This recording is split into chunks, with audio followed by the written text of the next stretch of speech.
குழந்தையின் மூச்சுக்குழாயில் சிக்கியிருந்த சிறிய LED பல்பை மதுரை அரசு ராஜாஜி மருத்துவமனை மருத்துவர்கள் பத்திரமாக அகற்றினர்.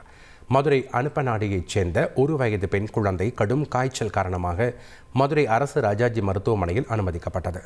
அக்குழந்தையை பரிசோதித்த மருத்துவர்கள் எக்ஸ்ரே எடுத்து பார்த்தபோது குழந்தையின் மூச்சுக்குழாயில் சிறிய LED பல்ப் இருந்தது கண்டுபிடிக்கப்பட்டது.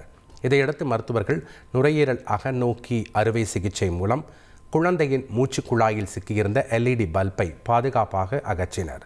தற்போது குழந்தை நலமாக உள்ளது. எக்ஸ்ரேல கரெக்டா ஏதோ இருக்குன்னு தெரிஞ்சிச்சு, ஆனா என்ன அப்படின்றது அவங்களாலே கரெக்டா ஃபைன் பண்ண முடியல. திரும்ப அப்புறம் மறுபடியும் சிடி ஸ்கேன் எடுத்து பார்த்தாங்க. அங்கேயுமே இருக்குப்பா, அந்த மாதிரி லெஃப்ட் சைட்ல நுரையீரல் அந்த மூச்சுக்குழல் போற இடத்துல இருக்கு. அதனால கொஞ்சம் இதுதான். ஆனா அப்ப வரைக்குமே பாப்பா நல்லா ஸ்டேபிளா தான் இருந்தாங்க. ஸோ அதனால பயப்பட வேணாம், பாத்துக்கிறோம் அப்படின்னு சொல்லிட்டு அடுத்தடுத்து பாத்துக்கிட்டு ஆப்ரேஷன் தேட்டருக்கு கூட்டிட்டு போய் அந்த ஸ்கோப் மூலியமாவே எடுத்துட்டாங்க. 2-2 ஹவர்ஸ்க்கு மேல போச்சு. எல்லா டாக்டர்ஸுமே நல்லா பாக்குறாங்க, நல்லா கேர் பண்றாங்க. செய்திகளை உடனுக்குடன் தெரிந்து கொள்ள உடனே சப்ஸ்கிரைப் பண்ணுங்க.